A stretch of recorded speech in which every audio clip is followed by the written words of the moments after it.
Are you ready? నీ దీపమును ఆర్పివేయకు, నీ దీపమును ఆర్పివేయకు. Are you ready? పరిస్థితులు తారుమారైపోయినప్పుడు దీపాన్ని ఆర్పివేసుకుంటాం.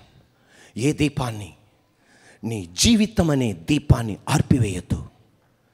విషం తాగి ఆర్పివేయద్దు. నీ తల రైల్వే పట్టాల మీద పెట్టి ఆర్పివేయద్దు. ఉరేసుకొని ఆర్పివేయద్దు. నీ దీపాన్ని నీకు నువ్వే ఆర్పివేయద్దు. సుడిగాలికి, జడివానకి, ఈదురుగాలికి అవి ఆర్పితే ఆర్పని. కానీ నాకు నేనే నా జీవితాన్ని ఆర్పుకోను, నా కుటుంబ దీపాన్ని ఆర్పుకోను. మీ అబ్బాయి గనుడైనా, మూర్ఖుడైనా, చండాలపోడైనా, మీ అమ్మాయి గనురాలైనా, గొప్పదైనా, పాపిష్టిదైనా, ఆమె దీపాన్ని ఆర్పొద్దు. ఆర్పితే జడివాన ఆపని, ఈదురుగాలి ఆపని, సుడిగాలి ఆపని. నాకు నేనుగా ఆర్పను.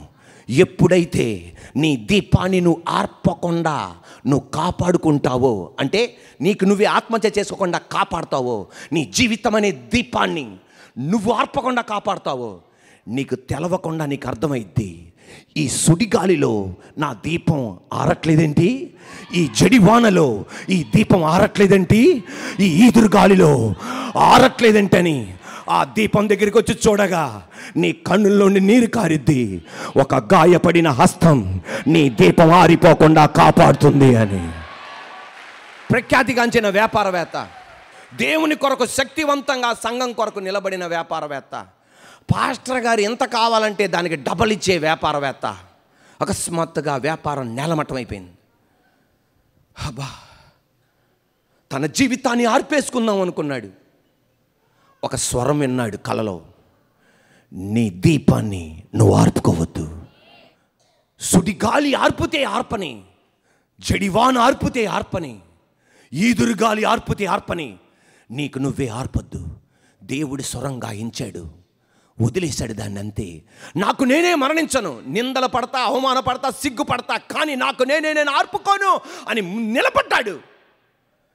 ఎంతకే ఈ సుడిగాలిలో, ఈదురుగాలిలో, జడివానలో తోటి వ్యాపారవేత్త దీపం ఆరిపోయింది చూశాడు. కానీ ఈయన దీపం ఆరట్లా.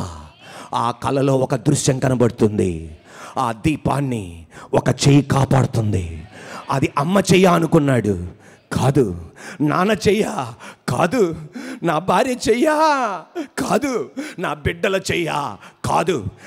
తీక్షణంగా పరీక్షించగా తోమలాగా ఈ చేతికి, ఆ కుడి చేతికి ఆ దీపాన్ని గాలి వస్తుంటే ఆ గాలిని ఆపుతుంది ఆ చెయ్య. ఆ చెయ్యి ఎలా ఉందో తెలుసా? ఒక రంధ్రం కనబడుతుంది. ఆ రంధ్రములో నుండి ఈయన కనబడుతున్నాడు. నా దీపాన్ని ఆరిపోకుండా కాపాడుతున్న దేవా, ఈ రోజున సమస్యలు తట్టుకోలేక నీ జీవితం తారుమారైపోతుంది. నీకు నువ్వే నీ దీపాన్ని ఆర్పుకోవద్దు. ఏదన్నా ఎవడన్నా ఆర్పితే ఆర్పనే. హల్లెలూయా. నువ్వు బతకాలి అని నిర్ణయించుకుంటే, కసి మీద నువ్వు బతకాలి అని నిర్ణయించుకుంటే సరిపోలా. నువ్వు బతకాలని నిర్ణయించుకుంటే, నా ఇల్లు కట్టబడాలని నిర్ణయించుకుంటే, నీకు తెలవకుండా నా దేవుడు నీ దీపాన్ని ఆరిపోకుండా నిలబెడతాడు. ఆ వ్యాపారవేత్తని నా దేవుడు మళ్ళా తిరిగి కట్టాడు. దేని బిడ్డలారా, ఆర్ యు రెడీ? దావీదు అంటాడు, నా దీపమును వెలిగించు వాడవు నువ్వేనయ్యా. నా దీపమును వెలిగించిన వాడవు నువ్వేనయ్యా. నా దీపాన్ని వెలిగించావు. అతనే సౌలు హింసిస్తున్నాడని చెప్పి తన దీపాన్ని ఆర్పేసుకుందామని వెళ్తుంటే దేవుడు మాట్లాడాడు, స్టాప్. ఈ రోజున సాక్షాత్తుగా దేవాది దేవుడు నీతో అంటున్నాడు, స్టాప్. ఈ ప్రార్థన అయిపోయినాక ఆత్మహత్య చేసుకుందాం అనుకుంటున్న ఒక కుటుంబం, స్టాప్. నీ దీపాన్ని ఆర్పుకోవద్దు. దావీదుతో దేవుడు అన్నాడు, స్టాప్. నువ్వు దీపాన్ని ఆర్పవద్దు. సౌలు ఆర్పితే ఆర్పనే, కానీ నీకు నువ్వే ఆర్పుకోవద్దు. వాళ్ళ పిల్లలు ఆర్పితే ఆర్పనే, నీకు నువ్వే ఆర్పుకోవద్దు. సౌలు సైన్యం ఆర్పితే ఆర్పనే, నువ్వు ఆర్పుకోవద్దు. ఆ గాలి, జడివాన, ఈదురుగాలి ఆపితే ఆపనే. కానీ ఈయన, నేను ఇక దీపాన్ని ఆర్పను దేవా, నేను సజీవుడునై, కీర్తనల 118 అంటాడు, నేను నీ కార్యాలు తెలియపరుస్తానయ్యా. ఇప్పుడు ఆమె అన్నాడు, నేను సావనే సావను అన్నాడు. అంటే దానికి అర్థం నా దీపానికి ఆర్పుకొని అన్నాడు. అందరు నాతో పాటు చెప్పండి, నేను సావనే సావను. చెప్పండి గట్టిగా, నేను సావనే సావను. గట్టి చెప్పాలి గట్టిగా, నేను సావనే Saavn.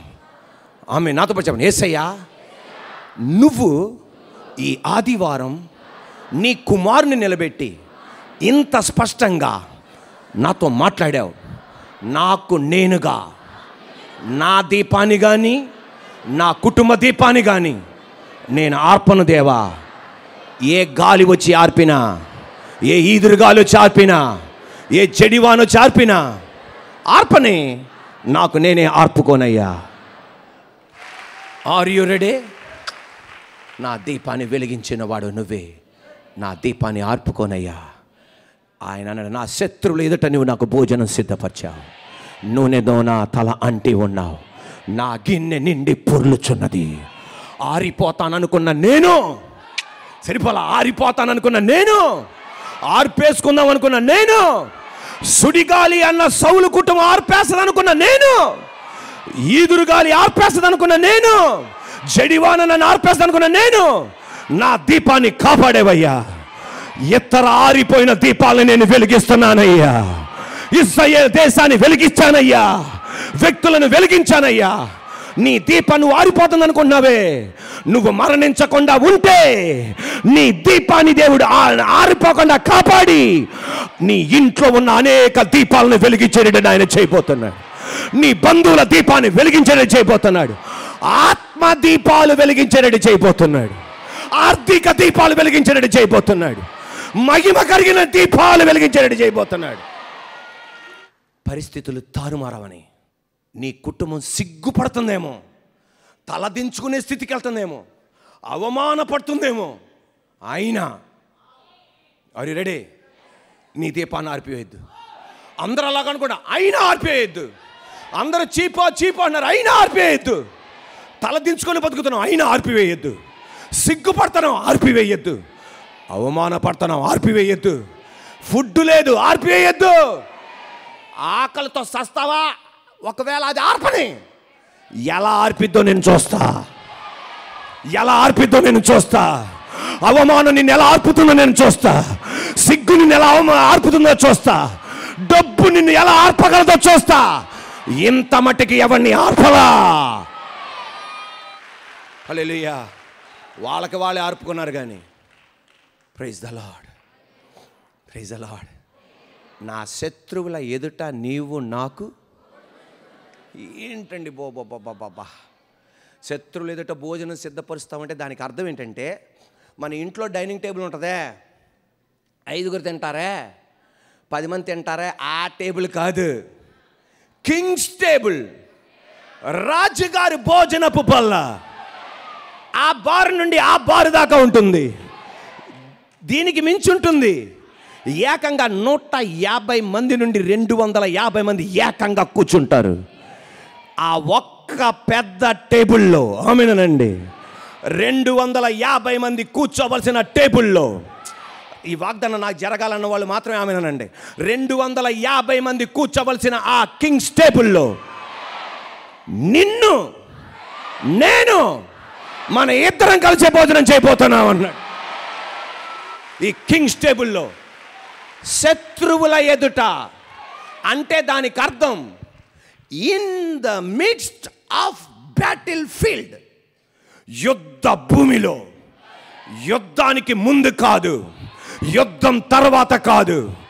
We are living in a battlefield called earth. ఒక యుద్ధ భూమి అన్న భూమిలో మనం ఉంటున్నాం. నువ్వు జన్మించక ముందు కాదు, నువ్వు మరణించిన తర్వాత కాదు. ఈ బ్యాటిల్ ఫీల్డ్లోనే నేను ఒక విందుశాలని ఏర్పాటు చేస్తా. ఇప్పుడు ఆమేననాలి. ఎవరైతే ఆర్పేస్తారన్నారో వాళ్ళ ముందల నీకు నేను విందు ఏర్పాటు చేస్తా. ఎవరి ఎదుటైతే నిన్ను నాశనం చేస్తానో వాళ్ళ ఎదుట నేను నిలబెడతా. నీ ఇంటిని ఒక టవర్గా నేను లేపుతా.